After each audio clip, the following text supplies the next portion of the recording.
And sometimes I go to your page and I really want to like tap in and be like, shut up. Right. Like, because they be going, I'm like, y'all chill out. They just love me. Even hate is love. Yeah. No, for real. Like, if you go out your way to just be like, I thought that you was a man. I'm like, oof, you really love me so much. I disappointed you so bad. Like, you really love me. Like, you know, and you just don't know how to articulate it. Yeah.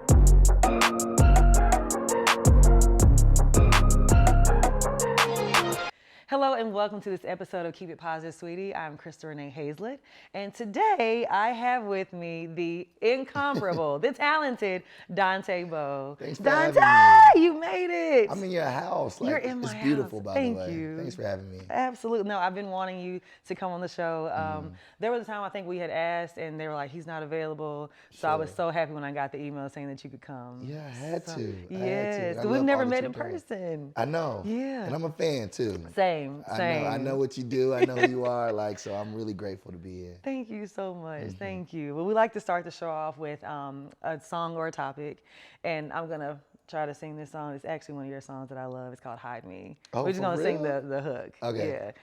Yeah. Hide me, hide me, hide me, hide me under your shadow. Hide me, hide me. Hide me, hide me under your wing. Hide me, hide me.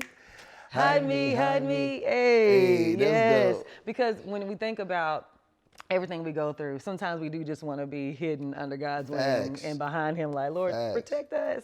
I always want to be protected. I don't care what season I'm in. Because hidden doesn't always mean you're not outside or like you're not working. Yeah. You know what I mean? Hidden just means no matter where I am, I'm covered. Yes. Like, you know, you see me, but He really sees me. Like, I'm Yes. covered, you know? I I'm love protected. that. I love that. Yeah. This is my first time meeting you in person, but I remember seeing you.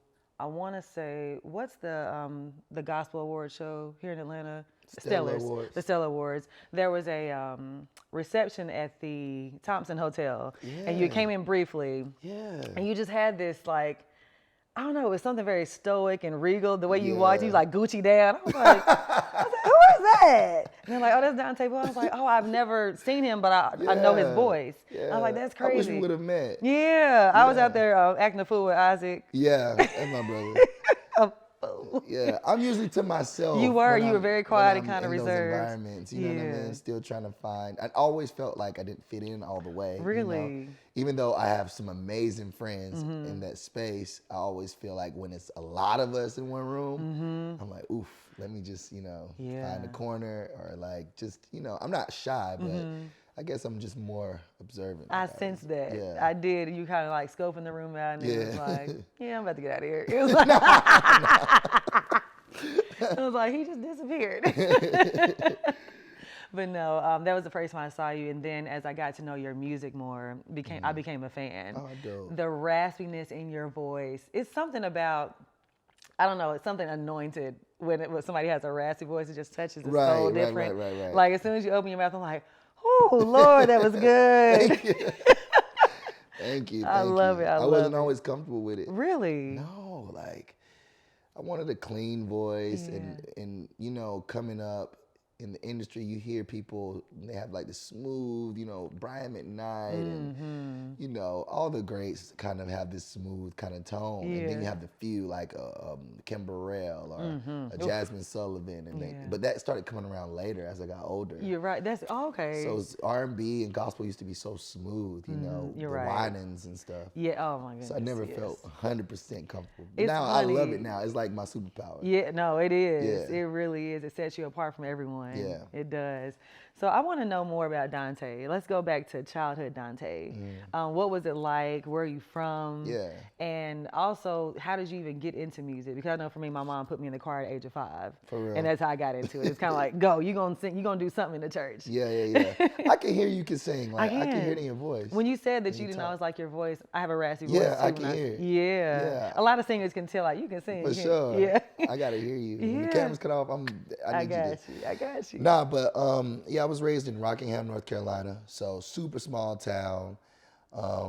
Raised by both of my parents and my grandparents. Ended up getting divorced. My parents did, but still raised by both of them. And I had a pretty normal childhood. The only thing that wasn't normal is like all of my cousins and aunts and uncles could sing. And so we had a big family. So during Christmases, Thanksgiving, things of that sort, we would all gather around and sing, and everyone was super spiritual. I was raised in a spiritual home. And even my cousins that weren't saved, they might go outside and smoke their weed, come back in and be like trying to spray, like it's like because you got your aunts and your uncles. Like, and what stuff y'all been doing? Like the whole family had to be saved, even if you wasn't saved.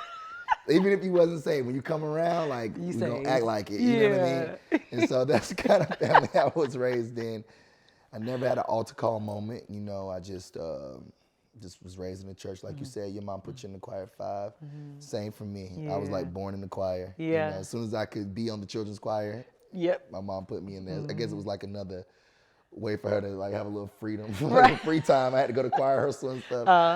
But I used to hate it. But now I love it. Yeah, I was just raised in a pretty normal family in a small town, and all those things are probably things that we all absolutely. So you play the piano as well. What age did you start playing the piano? My grandmother bought me a Yamaha piano. Shout out Grandma. Like one of the, like, you remember Radio Shack? Yes, I do.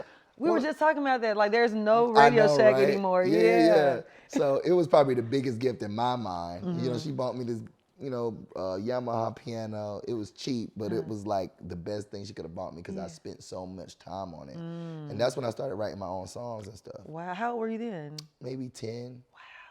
Wow. That's amazing. 9, 10 years old, started writing my own songs. I started actually like spending my leisure time with music around that time. Before it was still like I'm going outside, I'm playing, I'm doing the normal, whatever. And the piano kind of made me spend more time with myself and perfect my craft. Wow. So did you take piano lessons or you taught yourself? I took piano lessons. I was trained classical. Wow. Okay. That's good. Yeah. So I didn't know at the time it would be like a career path. Yeah. But I did enjoy it growing up. That's amazing. Yeah. So I didn't play the piano when I was young, but you look behind me in that corner back there, there's a little keyboard. Oh, yeah. I just brought a keyboard like 2 weeks ago, and I'm teaching myself how to play the piano. You know what? You need to get you a little upright piano in here. I do. I feel like in a foyer. I feel like that'd be sexy. Nice. Yeah, I need that. I got a little upright piano, and it's more inspired. Like, it'll inspire you to sit down and like play it. So. I love when you do that. By the way, I love when you do the videos. Oh, you play it and singing. Yeah. Oh my gosh, it's so good. I think I might be releasing something that's like majority that. Oh my gosh. Yeah, something intimate. That's gonna like be fire. Yes, and then when you do your shows, that's gonna be crazy. That will be. I'm gonna let you hear something after. Please, okay. Yeah. Awesome. Exclusive. I love it. I love it. Oh man. So you grew up in the church. Singing and playing the piano came around the age of 10. That's when you really fell in love with music. Absolutely. At what point did you realize I want to do this professionally, and when did that even happen? I just think, I was a pretty good student, in school. I just think when I started realizing, like, okay, you got these jobs, you have these, like, pretty much you got these occupations, you know, as far as like being a lawyer, a doctor, like they make this amount of money. And then you have like, your blue collar and like all the stuff like went through my head and I'm having to make a career path for myself. And I think I just ended up being like, I think I want to get a record deal. I remember telling my mom, like, I just was like randomly, like 16, 17. I'm like, I think I want to have a record deal. And my mom was so supportive always. She could have like shot that down. We're from a small town. Most parents, like, you're going to college, you know what I'm saying? Period. I was like, I think I want to try to get a record deal before I'm an adult. Like, she was like, all right, okay. Like, how we going to do that? How we going to do that from here? And they would take me to the studio. Really? Started recording demos, for real. Like, my mom is a G. Like, she would take me to the studio and started recording demos, and spending that little money that we had. And I would sing in church, my own music. And as I kept doing that, randomly, I would get certain calls to come do bigger concerts. So I met up at I went to this venue. I didn't know Eddie James was gonna be there, but he was performing and I was opening up. And so I started singing with him, and from there, after that, it was like Travis Green, Casey J. I don't know. It just Wow, God. I love Travis. Like God just did. It was random as Yeah. heck. Like I wasn't super popular. He just started opening doors, and I think every time he gave me a platform, I just gave it my all. Yeah. You know what I mean? You do. And you never know who's watching you or who's, out. He was just wanting to give, a young person an opportunity, and so I was in the right places at the right time. Was there ever a time in your journey where you like received no's or any type of like rejection where you're like, dang, like I really wanted that? Hell yeah. Because I know for me, it was 10 years of no's. Man, I got so many no's. Even the yeses were like not complete yeses. Like it was like That sound like me. like you can come do this, like Yeah. come sing BGVs and like whatever, Yeah. like Yeah. So I went through a lot of rejection, and I felt as though it's really hard to just come into a industry that's so big, like so grand, and you don't have manager, you don't have the this and the that, you know what I mean? It's like you don't have a record deal and stuff like that. So I was doing it independently. So of course people were more so giving opportunities to the ones that had the deals and the connections, I guess you will. And so I had a lot of maybe like 5 or 6 years. I mean, I was homeless. Really? Yeah, like I could have been a worship pastor at this mega church, and I did it for like 3 weeks. No, 3 weeks.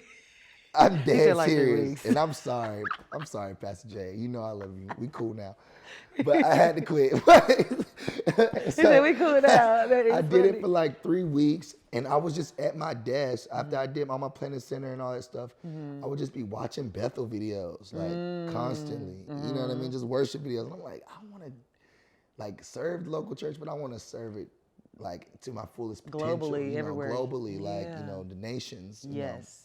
And so I would just manifest that, and that was the first deal I was offered was from Bethel. Wow. For real. That's huge. For real. And I got offered a deal from every Christian gospel label, all of them, Wow. all of them. That's crazy. But I was homeless, man. So what was that like during that time? What was your mental like when you were dealing with homelessness and My rejection? mental was crazy. Really? Like, it wasn't good. I actually wrote a song about it, and I never put it out, but it Why was not? just. Do you feel I like it don't could know help why. somebody? It could, yeah. I don't know why. Maybe I'll put it on this project that I'm doing. Okay. But it was just about how I would literally just stare out the window. I wouldn't even go outside, you know what I mean? There's times I didn't have money for food, like Chick-fil-A, like just whatever down the street. And my best friend, Michelle, at the time, who's still one of my best friends, she took me, in, and I just slept on her couch. And I could have gone home. And a lot of people were like, why don't you just go back to your mama's house? I'm like, because like I knew that wasn't the plan for, Yeah. So I'm like, I'm gonna grind, like I'm gonna figure it out. So I slept on her couch, and I would do like little gigs here and there. And then, one day my pastor was just like, I'm gonna get you a double wide trailer, and you can live in it, and I'll just pay the rent, and you just pay me $300 like to live in, because it was like half or something. So I stayed in that trailer, and I wrote so many songs. Like I wrote Tasha Cobbs and Sierra's "In Spite of Me." You were song.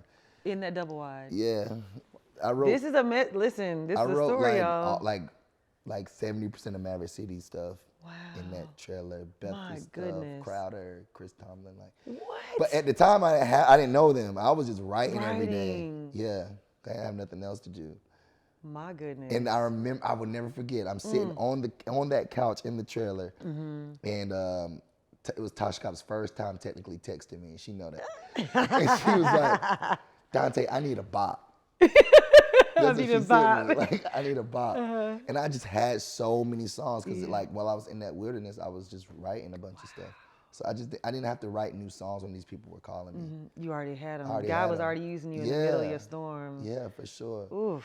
My goodness. Crazy, That right? is crazy. It's That's how it real, works, too. though. It is real. Yeah. It is. I tell people all the time, a lot of things that I learned in the wilderness, as you put it, or times that I feel like, dang, this is really a hard time, Yeah. was preparing me for where I was going. And once I got there, I'm like, oh, I'm ready. Yeah. That's so amazing. And a lot of people think that it's like a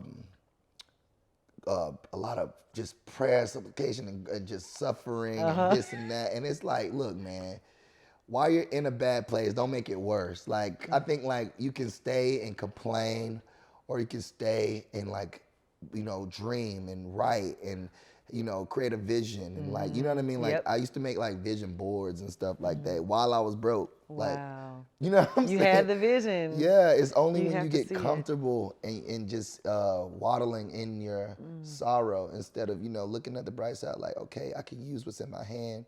Yeah. Like Moses, you know, before he, you know, he split the sea. Like, God's like, use what's in your hand. Yeah, Like, I gave, yes. like, you might not have, yes, I know you're like, you feel powerless looking at this body of water, but Yeah. just look at what you got, you know what I mean? Wow.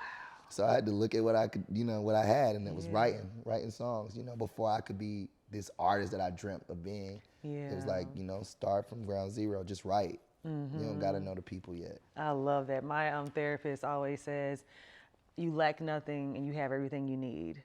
And a lot of times in moments where we feel like we're in despair, we really have to look within because God's already given us everything we need to get where we're trying to go. Facts. That's exactly what you were just saying. And she always says that every time I feel anxious, she says, Crystal, what do you say? I'm like, I lack nothing, I have everything I need, but I don't feel like it right now. Yeah. There's moments where you don't feel like, but you really do. You have everything you need. Yeah, you do. I love that. You really I love do. that.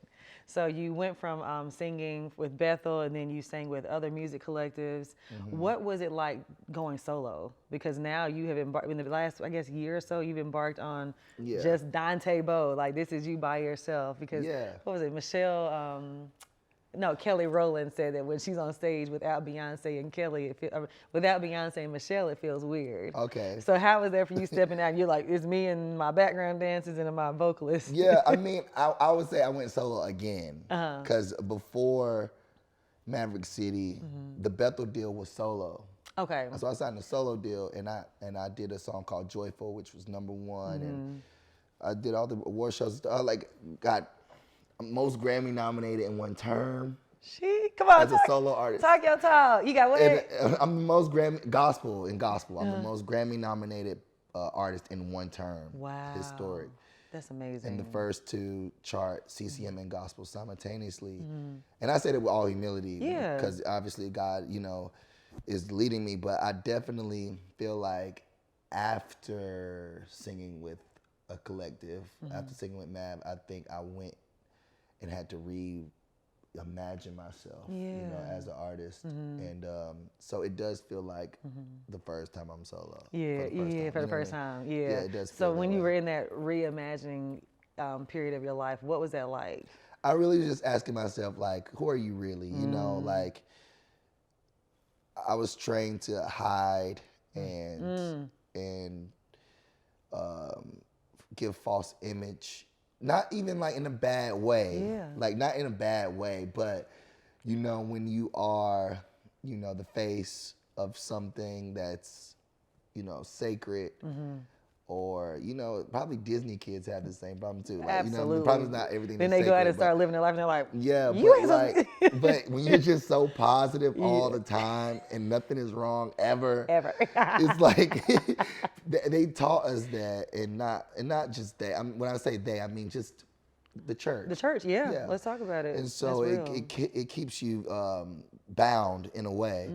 So I had to ask myself, you know, this go around, okay, I'm doing another album, second album. And then the first one had so much success. I'm like, who am I? Like, what? Like, that's why I named it Dante Bowe. Yes. You know, I'm like, who am I? What sounds do I like? What things do I actually go through? Yeah. And I was asking God just to help me articulate it, you know, through song and stuff like that. And so I feel like a lot of people were like shocked. I don't know why. They were so shocked. I don't know why. And I was like, it's I love it. Easy music, but really easy music. But I think it was such a new sound and a lot of honesty on the record. And talking about love and stuff like that. But I just had to search within and figure out, like, what do I want to release into the earth? And that's what it was. You know? Yeah. And it does feel like a new. It does feel like a new experience, like I'm a new artist. Yeah, no, because it's a completely different lane. Yeah. What was it like going from gospel to what they call secular? Like, what was that like for you? Because I know, like, your fans are like, gospel, gospel, gospel. I know. Like, yeah. And sometimes I go to your page and I really want to, like, tap in and be like, shut up. Right. Like, because they be going, I'm like, y'all chill out. They just love me. Even hate is love. No, for real. Like, if you go out your way to just be like, I thought that you was a man. I'm like, oof, you really love me so much. I disappointed you so bad. Like, you really love me. Like, you know, and you just don't know how to articulate it. Yeah. Just like, I love that. I love that perspective. for real, even like hate is love, and your views go up when they hate and they keep wanting to watch it over and over and stuff, all the stuff, you know. But I love them. I feel like going from gospel to R&B wasn't a hard decision to make because I've always loved R&B. Yeah, same. Yeah. I think it was one of those other things where it's like, you know, you have to hide that you like something, and it's like, I like R&B, and we all really do, but that's for them to tell, you know. But speaking for me, I love R&B, and I always felt good listening to it, especially when it was like positive and love. Even the breakup songs were like, can get you through. Relatable, you know, can get you through something that's going on that's bad that maybe Praise in Advance can't. Yeah. You know, maybe we need to hear something. Need some Mary J. Blige. Yeah, like no more drama in my life. She is the go-to. I'm not gonna cry no more. Yes. Like, you need to hear that. You know what I mean? And so anyway, I said all that to say this. Like, I feel like it was an easy decision to make. The hard part about it, if there was any at all, was me just making sure I kept it where it felt authentic and not like trying something or stretching it out, because a lot of people's perception is like, oh, okay, he's not in a Christian group anymore. He must be doing this R&B thing because, you know, he can't be over here. Right. And I can, you know, I mean, it really is a conscious decision to try something new and fresh. And I love that. Get my mama something she want to listen to too. Right. You gotta say, how does your family, the same family, feel about it? They love it. Good. They really do love it. And my mom, she's an R&B head, like, so I feel like I'm actually writing music that, you know, would be in her repertoire for real. I love that. Not just when she's like, you know, on a Sunday experience when she wants to listen to it in the car or something. Right. You know? Yeah, that's so true. We were doing what was it? Something Pete Pastor, it was one of his series that he was doing, and he would use an R&B song to introduce every sermon. And he was like, before y'all start judging, he was like, there's a difference between secular and profanity. He's like, because you have music that's like explicit and like super vulgar. He said, then you have secular music that may just be talking about love, like, and just things happy. You know what I'm saying? It's feel good music, you know, and that's what you're giving us. Absolutely. Yeah, so shout out PD for just clarifying that, because what church you go to? Change Church, Pastor Darius Daniels. Okay. Yeah. Y'all be packed out there, don't it? We That's working what they on say. It is. Everybody, we had to do a whole do they harass you at church? Do you have fans at church? Dante, no, literally I had to do we had an episode where I had to actually address that, because I've had people come to church just to try to get pictures with me. I've had a girl literally run out the back door to my car, tapping on the window, can I please get a picture? It's so invasive. I'm like, I'm here. And that's why a lot of celebrities don't go to church, because they can't praise in peace. I've been one of the literally reasons crying. I didn't go. And somebody's like, yeah. I'm like, what? Are you serious right now? I'm like in the middle of, like literally, and you're tapping me on my shoulder. For what? I can't believe that happened. Yes, she was there. She witnessed that one. That's crazy. Yeah. No, I was there. The crime. Yeah. You were on, like, we were at the altar, literally bawling, and I'm like covering her in prayer. We turn around, and the first person's like, we're like. She had tapped you first, and then like, when she didn't get my attention, she tapped me, and I was like, and it was a girl that I knew. I was just like, that's so scary. It's crazy. What you doing? So yeah, people are crazy. Is it better now that you addressed it? Mm-hmm. Oh yeah. Because I said, come for God. I'm here to build my relationship with God, to fellowship, because I don't want to forsake the assembly. I'm trying to do everything right and really grow my relationship, but it's just messing up the vibe. And then people want to hug you, and sometimes the energy is weird. You know, like people, you know what I'm talking about? People come to you and they're like, oh, and you're like, this don't feel right. Yeah. It's like, it's just too fannish. It's like, just be cool. Like, I love everybody, and I appreciate the support. If you see me in the streets, holla at me. Facts. But this is God's house. Let's just honor that. Yeah. So it does. It gets weird. Common sense just it's not common. It's not. It's simple. It is so simple. Yeah. Anyway. Yeah. Anyway, though. Anyway. Okay. So we've talked about your your upbringing. We've talked about your hard times. I did not know that you were homeless. That is crazy. For real. Was there any time in your life where you felt like God, like sometimes you feel like God brings you down to lift you up so that you can only look up to him? What was a moment in your life where God literally set you down, where you had to look up and be like, God, what is happening? That's a good question. Because I have a few in my life. You do? Yeah. You know, I never gave that credit to God. Like whenever I was brought down, kind of just felt like I was doing something that just brought me down. Wow. And I could have avoided it. Some things I couldn't, you know, some like life happens, you know, losing loved ones and different things like that. I don't know, I just never thought about him in that way. But I mean, I've had a lot of moments where I felt super low. Yeah. Losing my grandfather was probably the hardest thing I've ever done in my life, like to this day. Y'all were really close? We were really close. He's my best friend, and it was right around the time I was working super hard, and so. Isn't that when it always happens? Yeah. Yeah. And I wasn't home as much, and he passed away. He had COVID in the very beginning or whatever, so. But anyway, he passed away because you know just getting older, had just a bunch of problems, and I was on the road. I was in the airport, and I even like now is like crazy to me, you know. And I was in the airport, just did the biggest concert of my career. Still to this day, the biggest concert. It was Brazil. Oh wow! And I was super happy and stuff. And then it was like, whoa! Like I felt brought down for real. Like I'm like, this is supposed to be the best time of my life. You know, I'm singing worship in Brazil, working on an album. Like I feel so good. And it's like, oh, grandfather passed away. And so I threw my entire album away. Are you serious? Paid for it and everything, threw it away, and wrote an entirely new album. That's the Circles album. Wow. Like dedicated to him. I just wrote. Oh my goodness. Have you ever heard the song Voice of God? Yeah, I didn't know that was, I didn't know that you had dedicated that album to your grandfather. Yeah, like I dedicated it to my grandfather. So Voice of God threw was away the something. commercial album. Like threw away the commercial album. Whoa. And What are yours? They were so. You know what's crazy? You know what? Like, cause I know Jen. They probably see this. You know what's crazy? They were super gentle with me. Yeah. And cared so much about, you know, me as a creative that they trusted that I would, you know, maybe do a better thing, you know, like maybe it's gonna be better, you know. In the beginning, it was like, all this money. dang, it's crazy, you know, like throwing away an entire album, you're a new artist, like, what you don't got doing? the budget that everybody else got. You know what I'm saying? What are we doing, Dante? And so I, you know what's crazy? This is how I did it too. I went to the studio, recorded it all myself with my producer, Leo. Yeah. And then I turned it into the label. I didn't tell them that I was throwing it away until I was finished with the second one. Wow.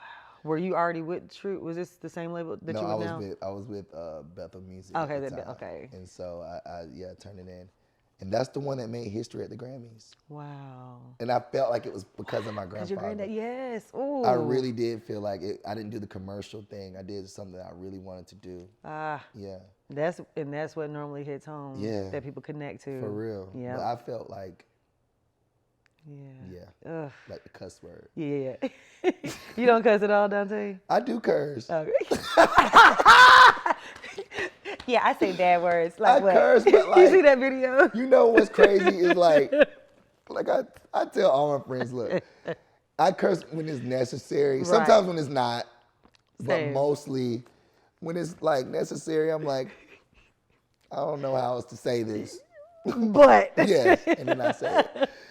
Oh my, there's a I can video. feel somebody's energy on the other side of the screen like, please say one. Say one. No, I'm not giving y'all no clip. No, right, don't do that. But I do, yeah. The same, I was just telling. Do you curse? Yeah, and I was just telling Nona, I said, I'm trying to stop What's cursing. your favorite cuss word? Then you see the video, I'm like, I curse a little. Really, what's your favorite curse word? Beep. Yeah, I do. Yeah, I curse a little. She was proud. Right. Yes, I curse. But no, yeah, like it was a moment in my life where I was a sailor because in the industry, everybody's cursing. You know, I worked in costumes behind the scenes before I was in front of the camera. And it's such a high intensity job, and everything is so fast paced, and everything is what the beep? Why the beep? Is this not ready? What are we doing? What the beep are you doing? Like everything is that. And it's like endearing. It's not like people don't take it personal. It's like, oh yeah, I'm on it. I got it. You get so used to hearing that you start picking it up. Yeah. Which is why it's important to watch like the environment that you're in, because you soak a lot of that up, or just to have some type of guard up where you're like, I'm not going to pick that up. So I'm working on it. I don't think it's anyway. And I'm being real. Like someone on my team who I really love, like he's the head dog. Like that's my boy. I can say his name, Dr. Phil. That's my boy. When we're being passionate about the next moves, like we could be talking about God. Like it's like we're super passionate. We're like, man, like we're gonna kill it. It's like we're gonna go hard. Like ain't no devil in hell. Like it's like super passionate. Yes. And it's not even negative, but it's like that's probably the most like that. Yeah, I'll probably cuss a lot when I'm in those moments. Right. Yep. When I'm super happy and passionate, hanging around my friends and stuff. Yeah, same. Yeah, I was just telling them I did a live with one of my friends, and I kept saying broke niggas. Oh yeah. And I was like, because I was so ticked, broke niggas. And she was like, you didn't collaborate. I said, yeah, I ain't gonna collaborate on that. I said, that wasn't on brand. Delete that. Yeah. Delete it. But when you're around your friends, you get comfortable. That's the other thing, the branding. Like the reason why I don't, it's not. I'm one of the most honest gospel artists ever. Yeah. Even over your favorite. I mean, even over the top. They know who they are. Like my boys. You are the top. Yeah, but like they're like even like iconic. Like you know what I mean. Like I'm one of the most honest. Gospel singers to ever exist. I love that. For so far. But like I would normally, I would say the N-word, but the thing is, it ain't about like it being bad or good. It's just not my brand all the time. You know what I mean? And right. So, like I'm gonna be doing a bunch of stuff, so it's not just all gonna be, Exactly. So you have to be careful. So I'm just, making sure that when I'm, older, that I like everything that I put out. Exactly. So you're not looking back and little clips of you, because they will click something so quick and narrow it down. Like, dang, see, I just gonna keep replaying that over and over and over. But yeah, I'm working on it. Lord, he's doing the work in me. Like I met Anna Wintour, right? Oh my God! I don't want to be saying the N-word around Anna Wintour. Like, absolutely not. She look at you crazy. Like she might not. She be with Rihanna and all them. She probably hear it all the time. But y'all don't want to hear from me. No, when I saw you, I was like, he is with the Anna Wintour. That was incredible. Yeah. You're like into fashion too. Let's talk, because that's something else we have in common. I was a costume designer for years. I styled Tyler Perry. And I love fashion. And I love how you have been so expressed. I feel like fashion is a way to express ourselves. I think so. And I feel like I love how you freely express yourself through fashion. What got you into that? And when I saw you, because I just started following you in the last year or so.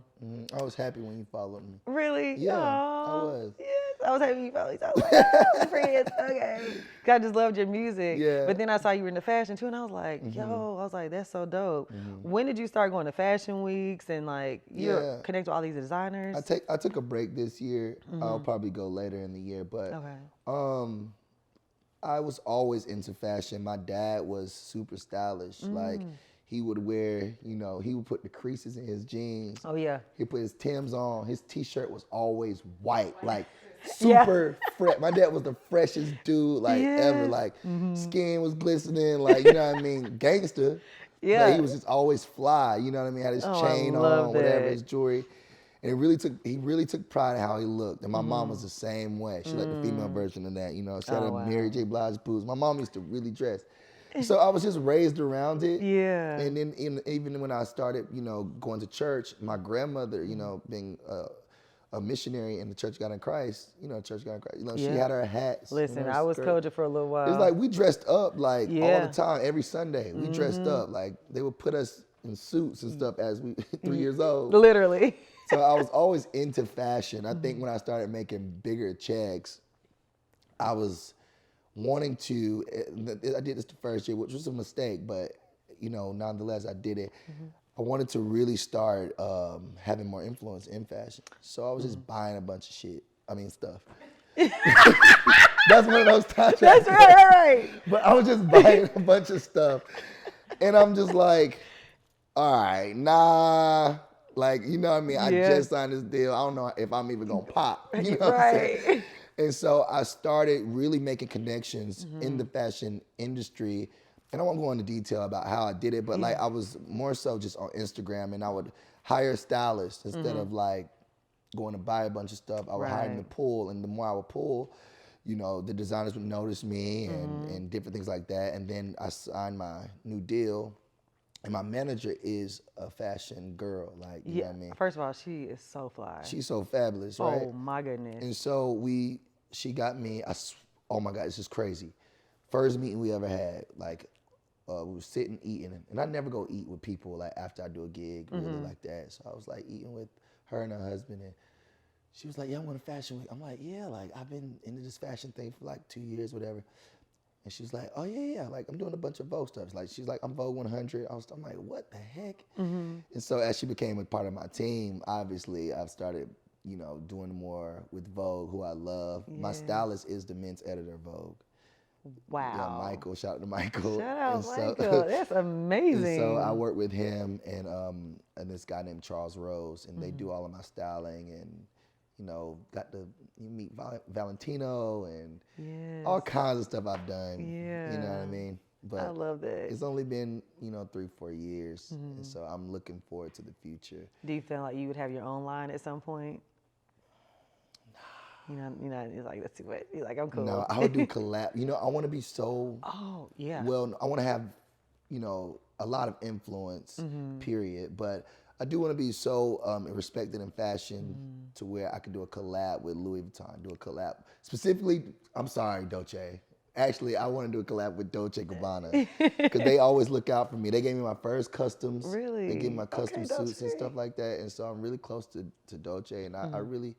That's probably a 5-year goal of mine to kind of Amazing. work with Dolce for real. Yeah, Dolce by Dante Maybe. Bowe. I love that. We're going to speak that. Even just something small, like, I don't know. I think I have to grow my influence more though. You know what I'm You'll saying? do it. I will. And don't even think that, because sometimes you look at certain people, if they believe in you, That's true. and you got it, they like, let's do it. I thought the same thing when I went to the Grammys. I'm like, okay, I'm the first.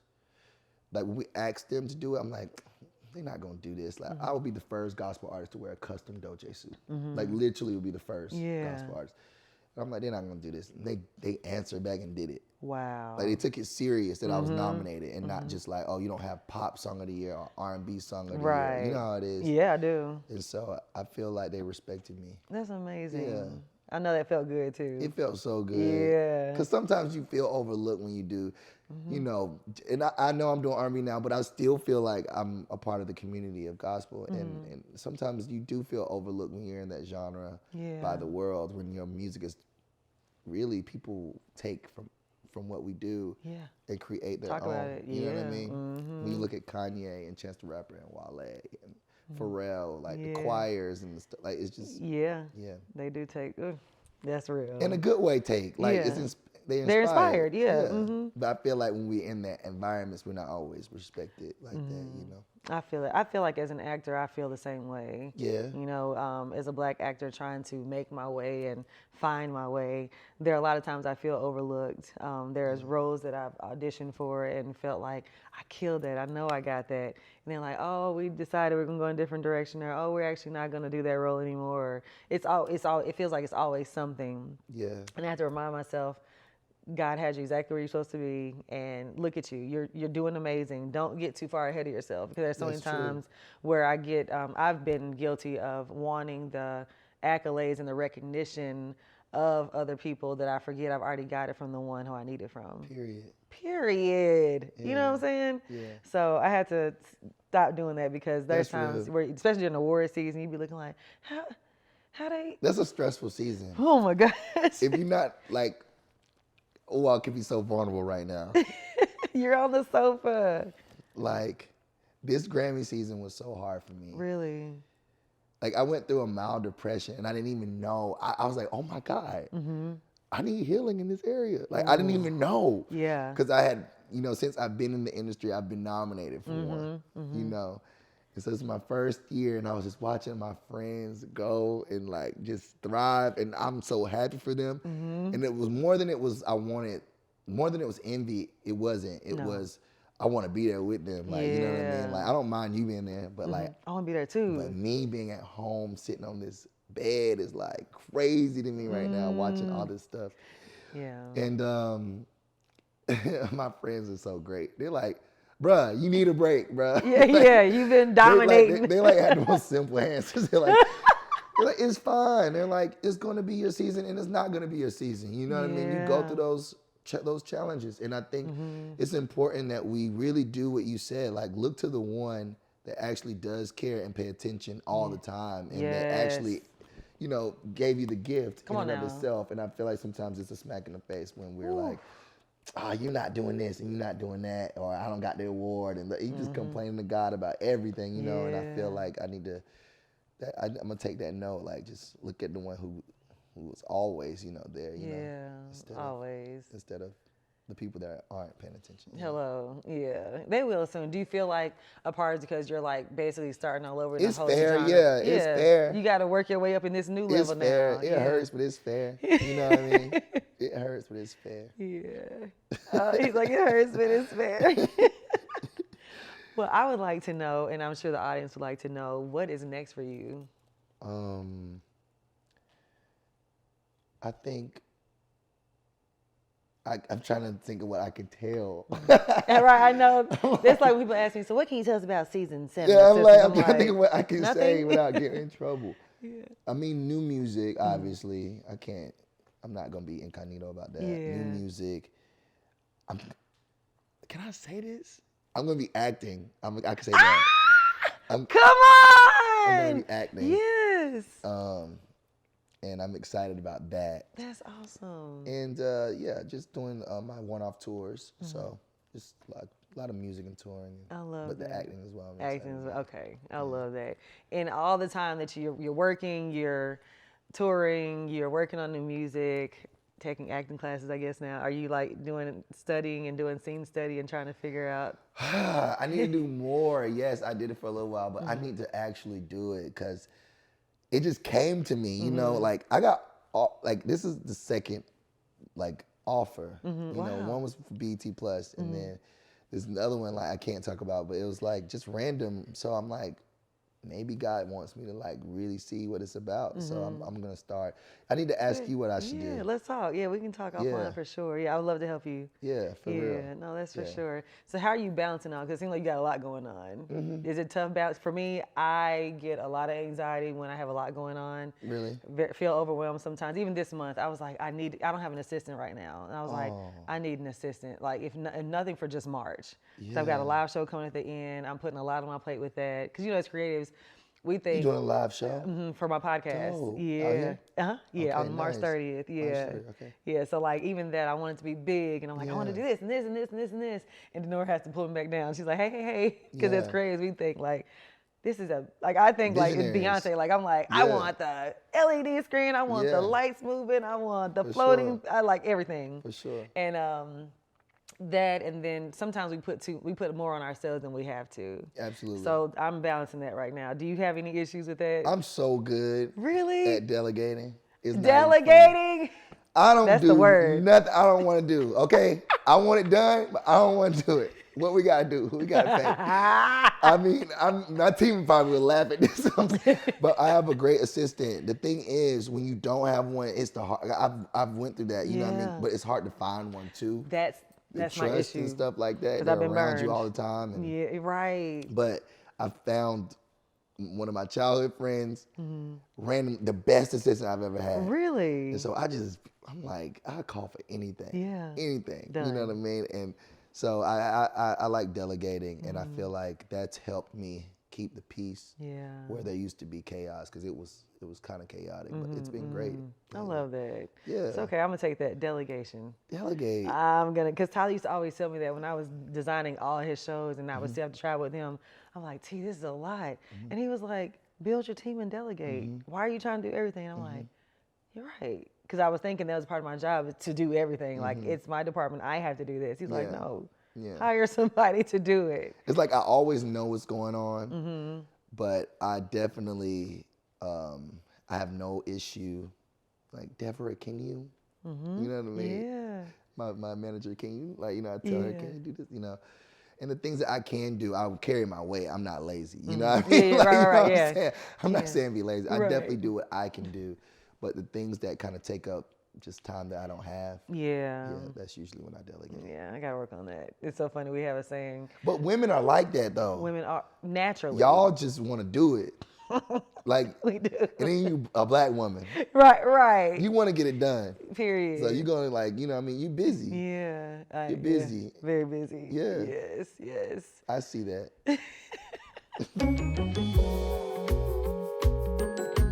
All right, guys, so we are going to get into my favorite part of the show, which is positive outcomes.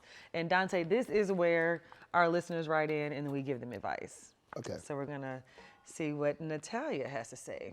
Okay. Hi, Crystal. My name is Natalia, and I want to thank you both for being the light that you are.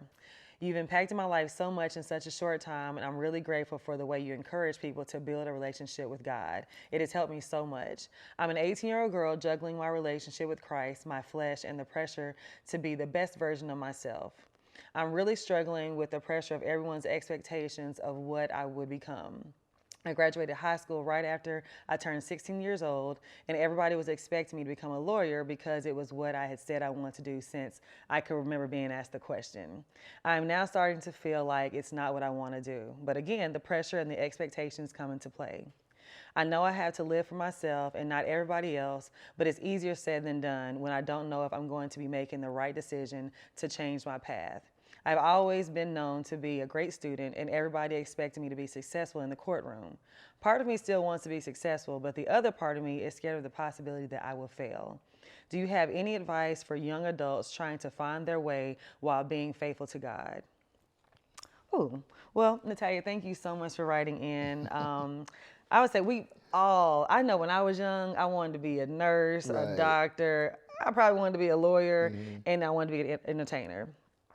I ended up being what I wanted to do, but it took me down different paths to get to this point. So I would say never let other people's expectations of you or what you may have said in a different season of your life hold you to one thing. If you have passions for something else, explore that and see what you really want to do, and never be afraid to fail. Some of my greatest lessons have come from failure. I'm sure you can test into that as well. I just feel like whatever it is that you want to do, focus on God. I was just talking about something that our pastor said on Sunday.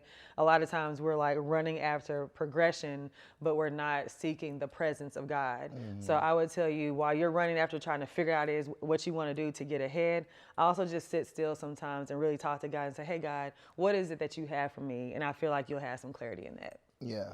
I mean, what I was going to say is pray. Yeah. You know, I used to get so mad when my manager would just tell me, just pray. Because I'm like, you're not giving me advice. Right, I need another. And she's like, no, for real. Like, if you pray about it, like, seek God's answers, then you'll probably come to some conclusions here and there. You know what I mean? And so I would tell you to just pray and believe it when you pray and wait for your answers. And I wouldn't move in any direction just because someone is asking me to or pressuring me to. Usually those are the wrong decisions in my book. I feel like every time I've gone with my heart and my gut and actually worked hard at it, you know, I had good outcomes. So I think God will give you, you know, what to do, but just stay focused on Him and work hard. Not all the voices. They don't know. They don't know. They really don't. When you get rid of all the voices in your head and just get centered, that's when you figure it out. Yeah. That's so true. Thank you. That was good, Dante. Oh, okay. That was good. I tried. Just pray.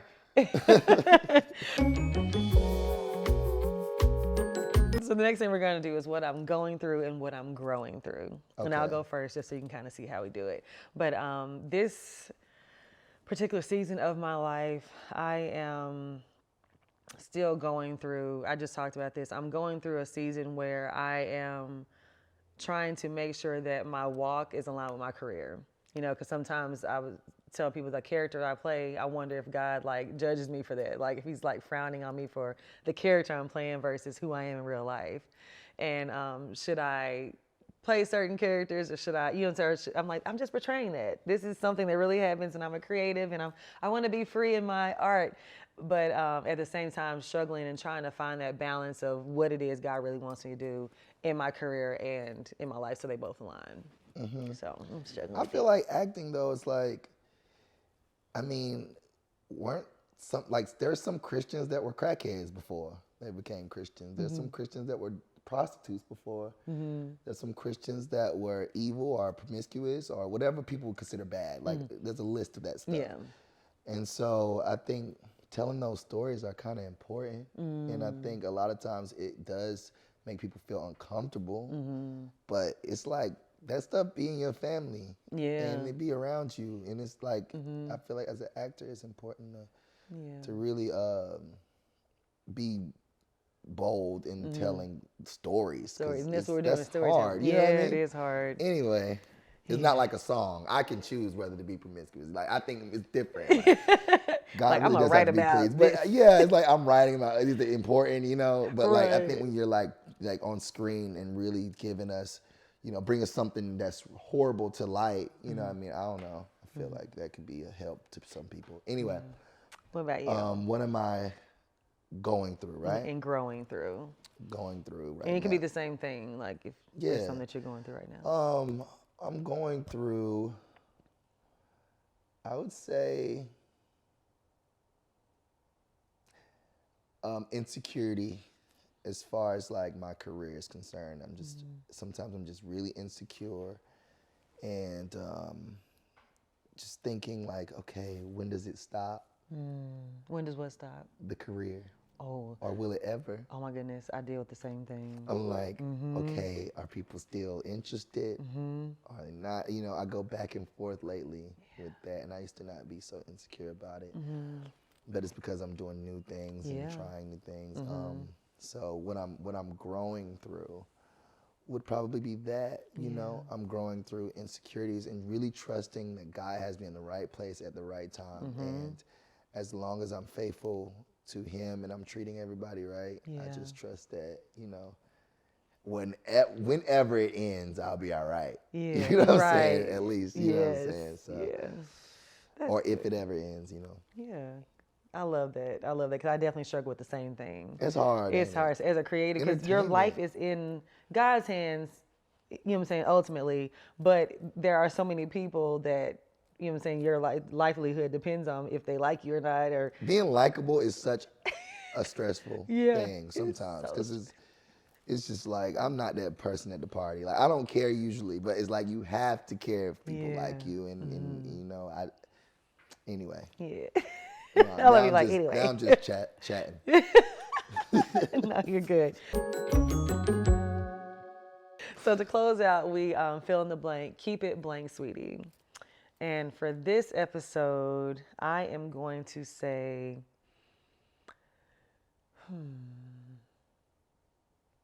I got one for you. Keep it true, sweetie. And that is homage to your label. I like that. I like that. I like that. Do I have to give one? Yes. I would say, I feel like this podcast, I would say keep it real. I love it. sweetie. Yeah. feel I this like was a that. Keep it real. Episode, yeah. I love it. It has been real. Yeah. Thank you so much, Dante. Thanks for having me. Absolutely. I appreciate it. Yeah. I hope you guys enjoyed this episode. Thank you so much for tuning in to Keep It Positive, Sweetie. If you want to write into our open listener letter, write into keepitpositivesweetie@gmail.com, and that's sweetie with an IE. You can follow me on Instagram at Love Crystal Renee. That's LUV Crystal Renee, and on all platforms. Dante, tell the people where they can find you. Dante Bowe everywhere. DanteBowe. DanteBowe.com. All of my social media handles. Yeah. Yes, and check out his music. Oh yeah. All the albums. Check out everything on all platforms. Yeah, he's everywhere, y'all. YouTube and all the other platforms. Apple, Spotify, Amazon, everything. Find him. Check him out. Thank you guys so much. In the meantime, in between time, you know what to do. Keep it positive, sweeties. Bye.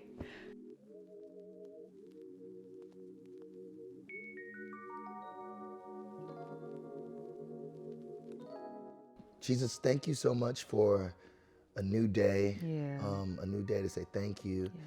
And just express gratitude for all that we're able to do. Thank you for allowing us to come together and create content that will inspire, hopefully change someone's life in general. And God, I ask you to breathe on it, put it on the ears that need to hear it. In Jesus' name, amen. Amen. Amen.